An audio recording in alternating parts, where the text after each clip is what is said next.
اللهم صل على سيدنا محمد وعلى آل سيدنا محمد كلما ذكره الذاكرون وكلما غفل عن ذكره الغافلون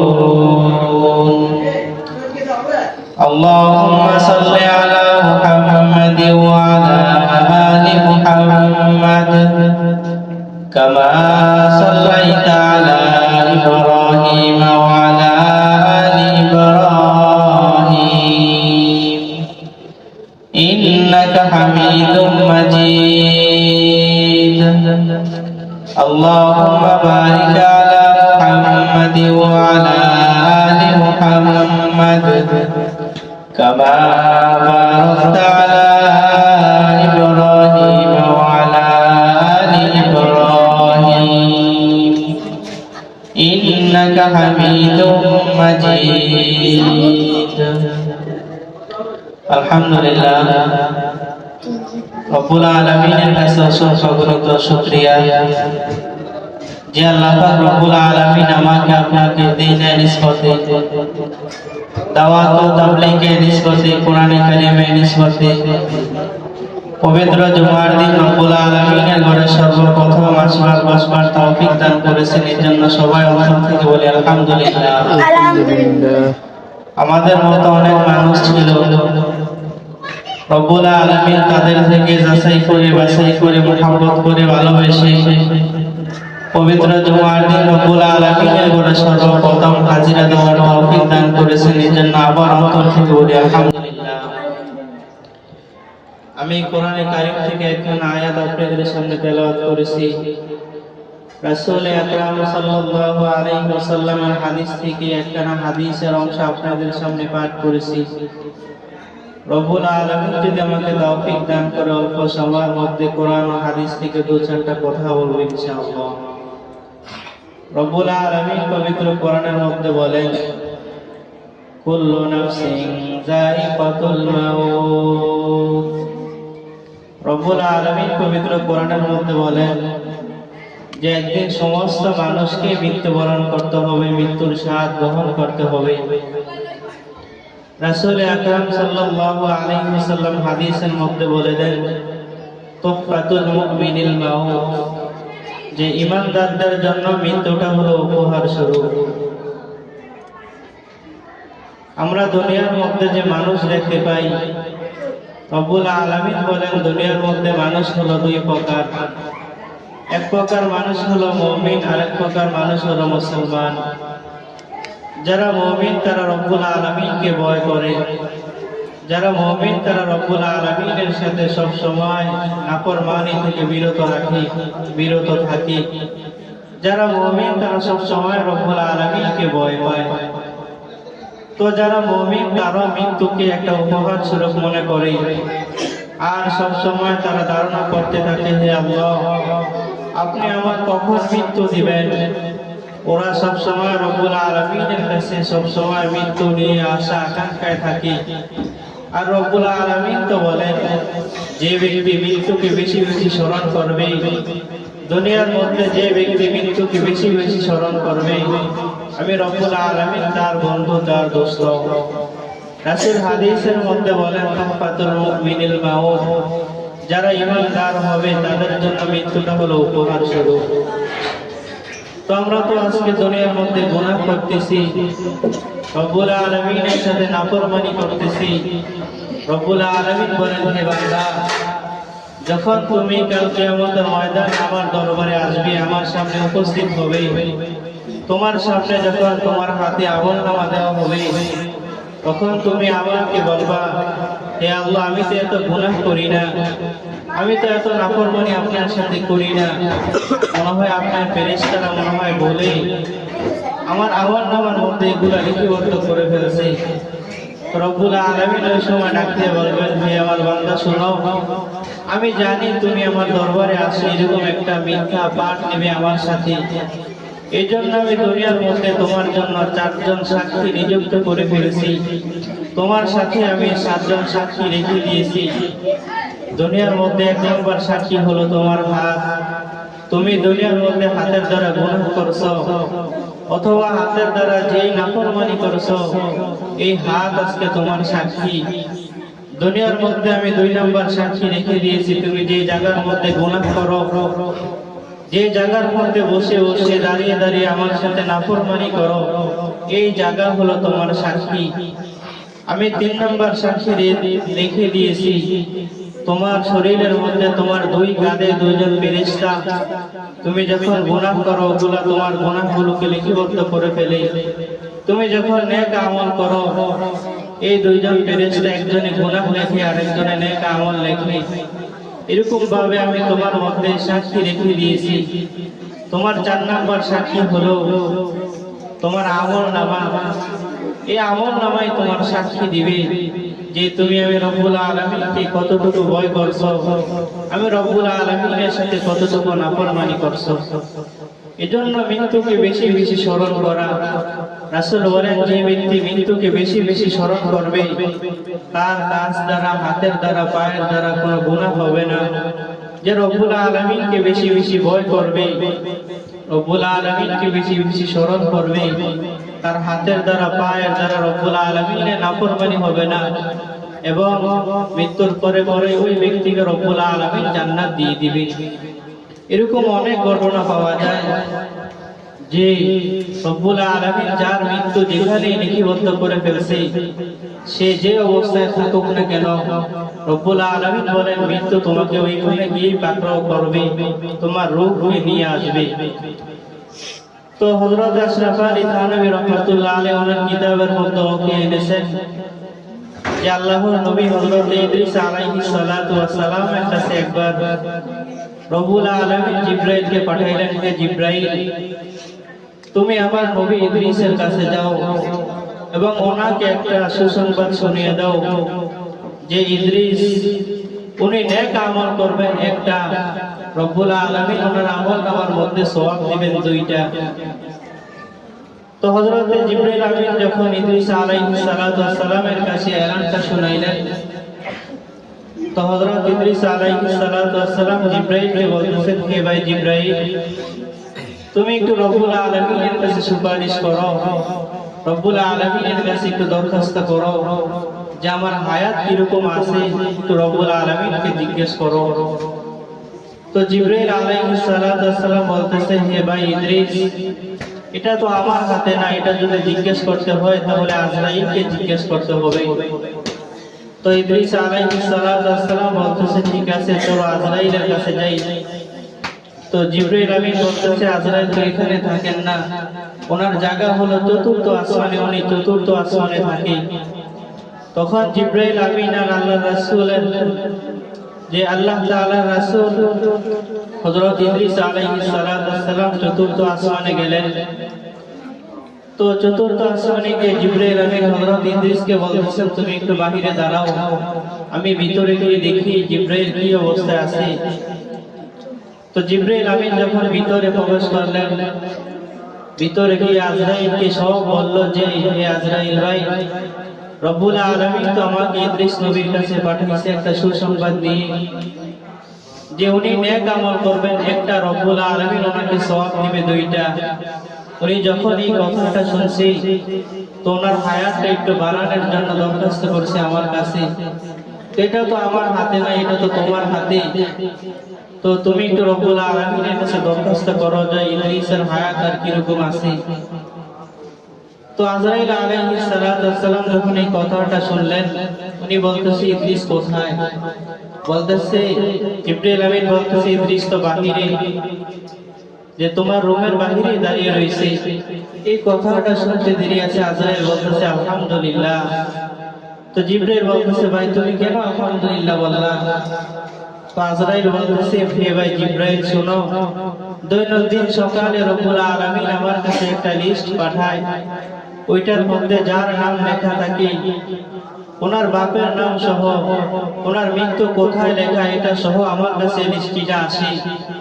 আজকে যখন সকালবেলা যখন আমার কাছে একটা লিস্ট রব্বুল আলামিন পৌঁছায়, এই লিস্টের মধ্যে হযরত ইদ্রিসেরও নাম আছে এবং ওনার মৃত্যুটা 4র্থ আসমানে লেখা। আমি যখন ওনার নামটা দেখলাম, লিস্টটা দেখলাম, আমি তো হয়রান হয়ে গেলাম। আমি মনে মনে ভাবতেছি ইদ্রিস হলো জমিনে, আমি হলো চতুর্থ আসমানে, এখন আমি ওনার রূপ কিভাবে কবজ করব?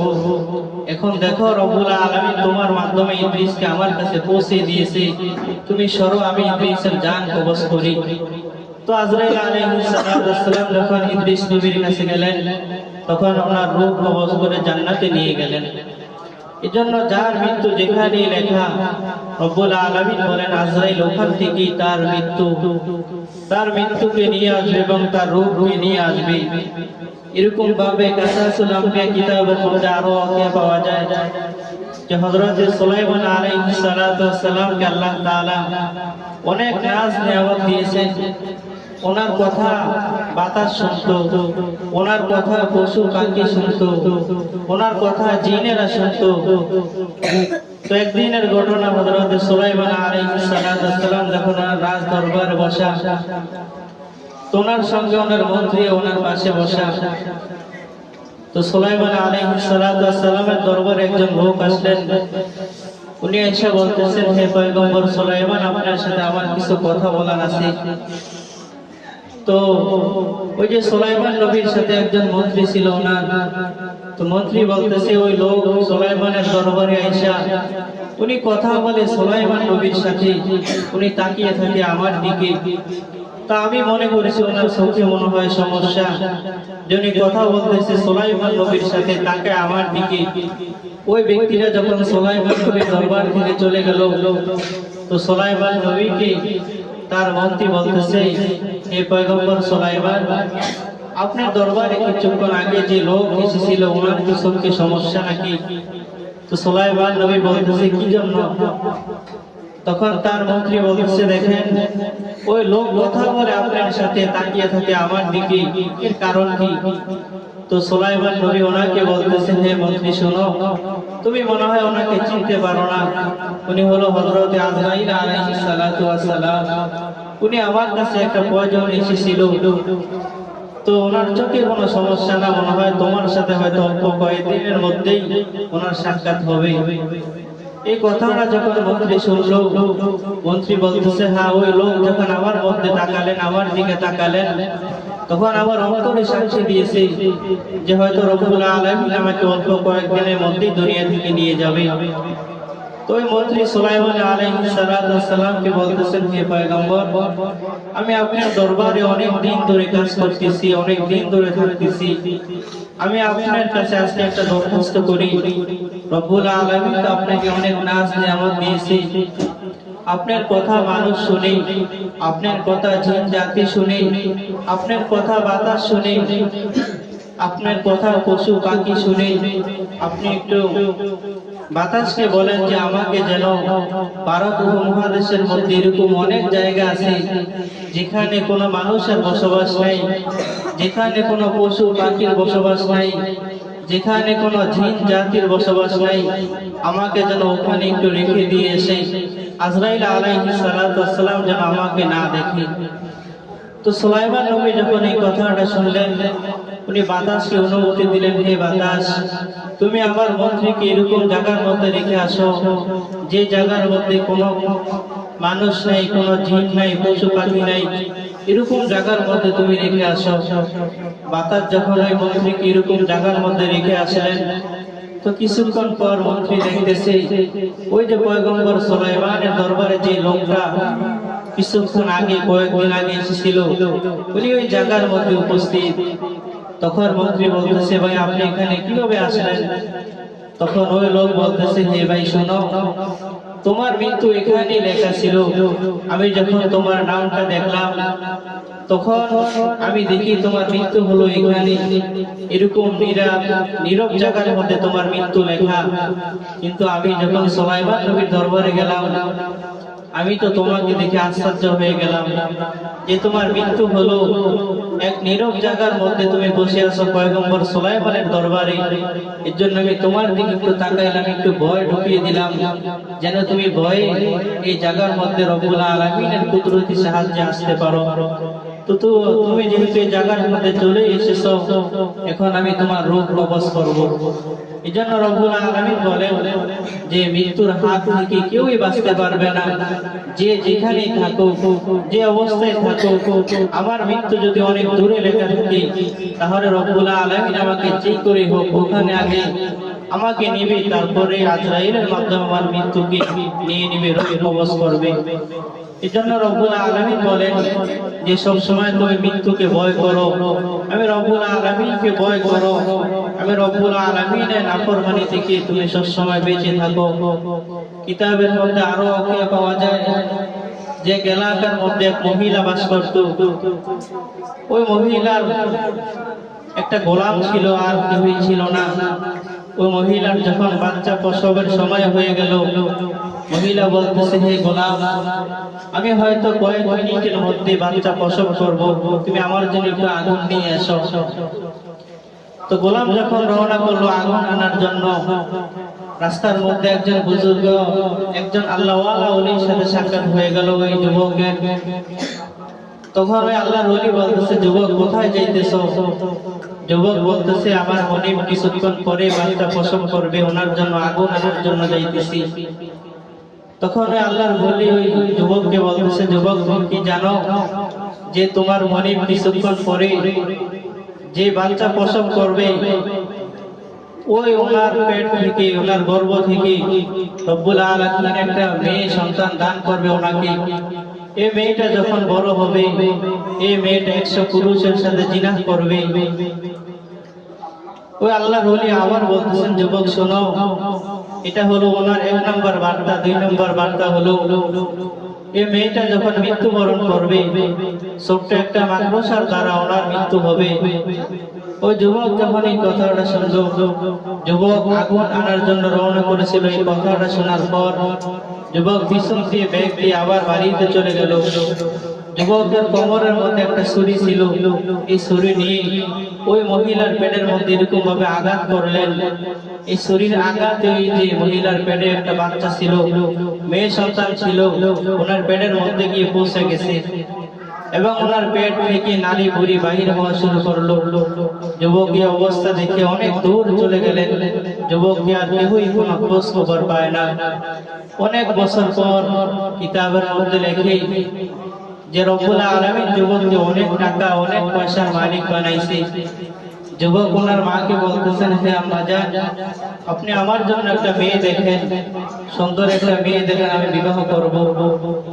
ওনার মা যখন ওনার জন্য একটা মেয়ে দেখলেন বিবাহের জন্য, যুবক যখন বিবাহ শেষ করলো, যখন বাসর রাত্রে গেলেন, তখন বিবির পেটের মধ্যে তাকিয়ে দেখছে একটা শরীর আঘাতের দাগ দেখা যায়।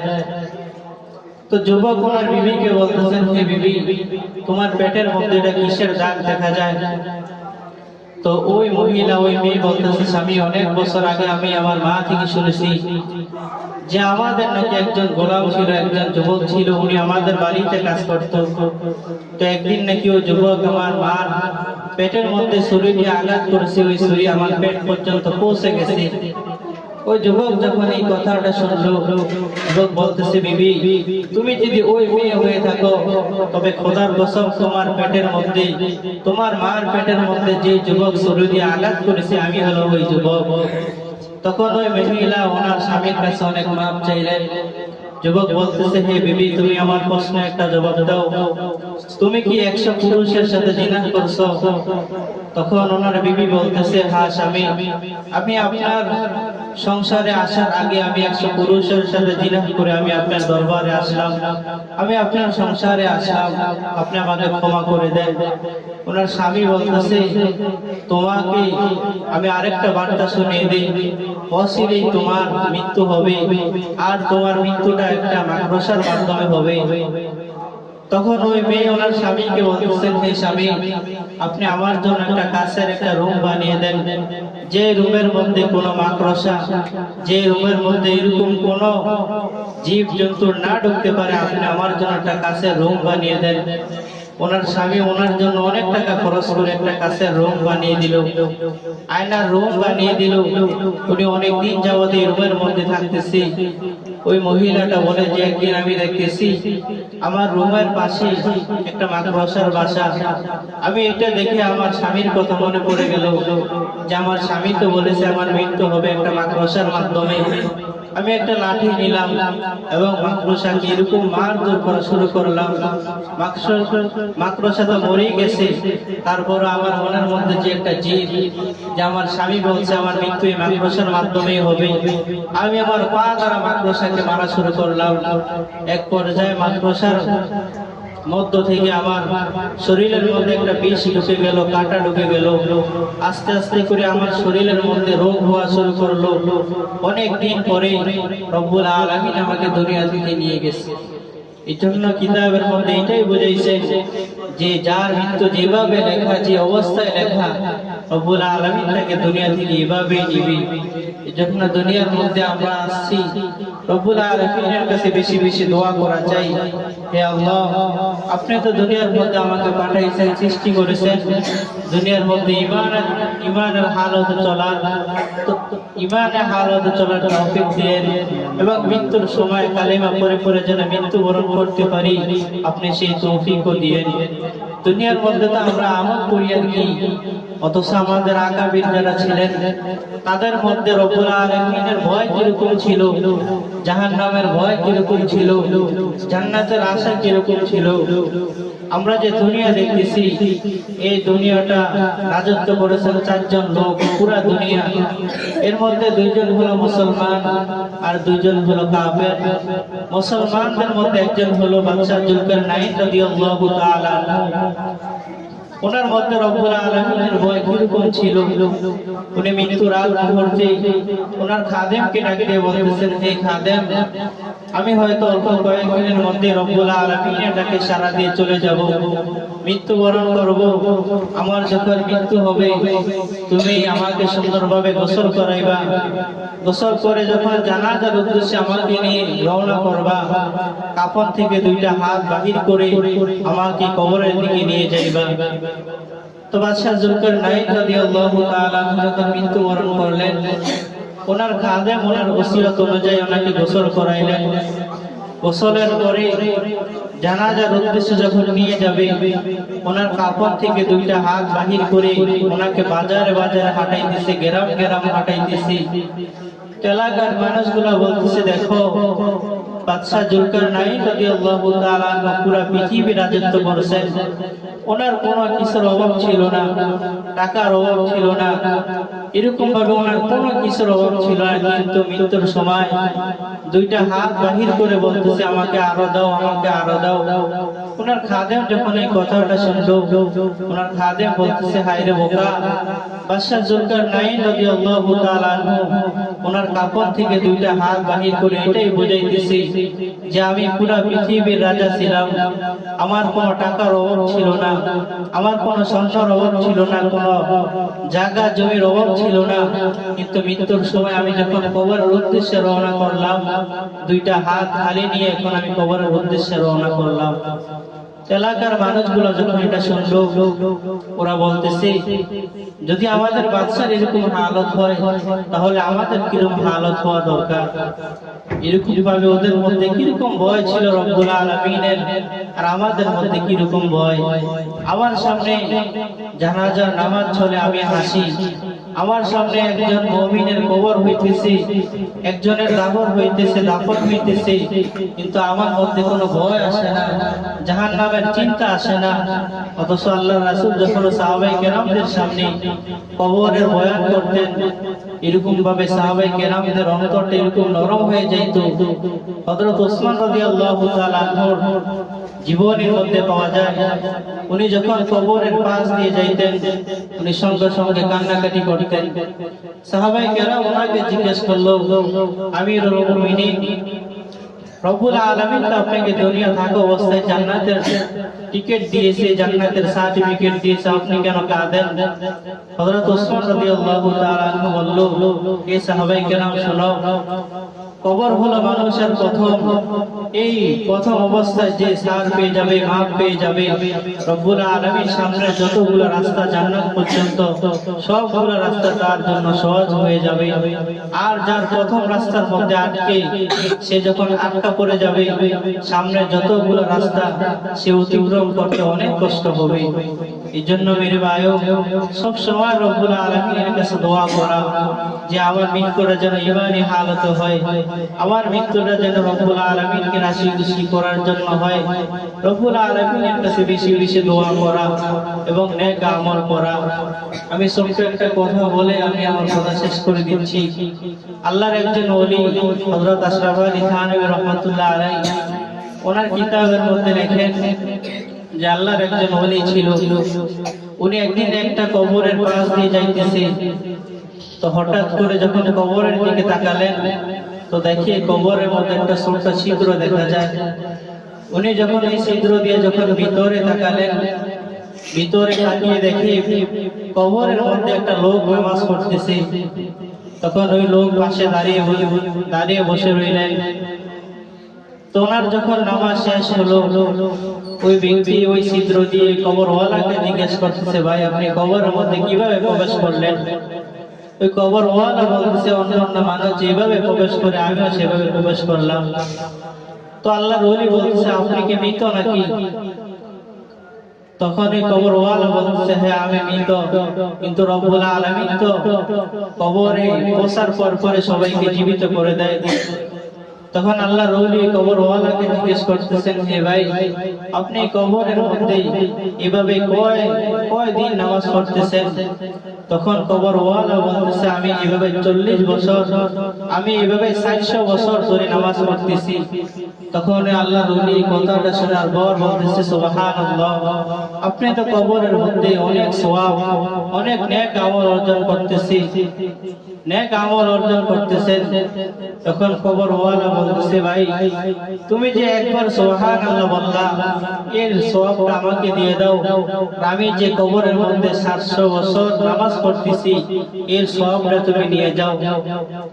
তখন ওই লোক আশ্চর্য হয়ে গেল, আমি একবার সুবহানাল্লাহ বললাম, এই লোক আমার থেকে একবার সুবহানাল্লাহ আমল নিয়ে যেতেছে, আর ওই ব্যক্তি কবরের মধ্যে 700 বছর ধরে নামাজ পড়তেছে, আর এই সওয়াবগুলো আমাকে দিয়ে দিয়েছে। কারণ কি? হযরত আশরাফ আলী থানভী রাহমাতুল্লাহ আলাইহি বলেন, এটা যদি বুঝতে হয় তাহলে ছোট্ট একটা ঘটনা বুঝতে হবে, ওয়াকিয়া বুঝতে হবে। যে দুনিয়ার মধ্যে যখন আমাদের ছেলেরা যখন পরীক্ষা দেয়, ওদের হাতে সময় থাকে 3 ঘন্টা। 3 ঘন্টার মধ্যে ওনার কাছে ওস্তাদ যে উত্তর চেয়েছে, এই উত্তরগুলো সুন্দরভাবে যদি দেয়, ওস্তাদ ওনাকে 100 নাম্বার দেয়।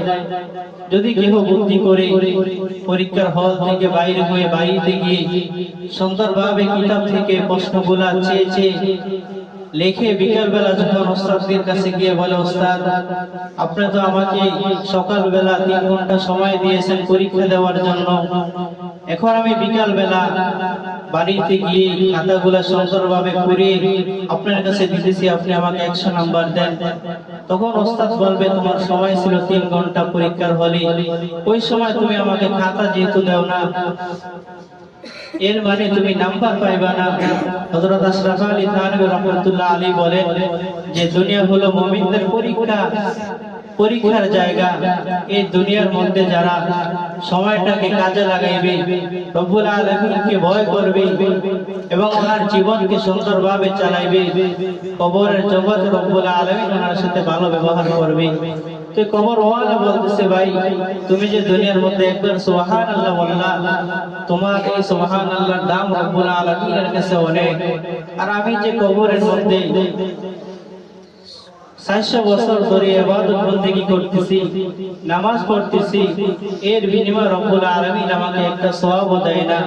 কারণ যত নেক আমলের জায়গা এটা হলো দুনিয়া, আমি তো দুনিয়ার মধ্যে কম নেক আমল করছি, এজন্য রব্বুল আলামিনের কাছে চেয়ে কিছু সময় নিয়েছি। এখানে আমি যতই নেক আমল করতেছি, এর বিনিময়ে রব্বুল আলামিন আমাকে কোনো সওয়াব দেন না। তুমি যে দুনিয়ার মধ্যে একবার সুবহানাল্লাহ বললা, এর বিনিময়ে রব্বুল আলামিন তোমাকে অনেক সওয়াব দিয়েছে। এটাই দ্বারা বোঝা যায় যে যত নেক আমলের রাস্তা, রব্বুল আলামিনকে ডাকার রাস্তা, রব্বুল আলামিনকে মহব্বত করার রাস্তা, এটা হলো দুনিয়া।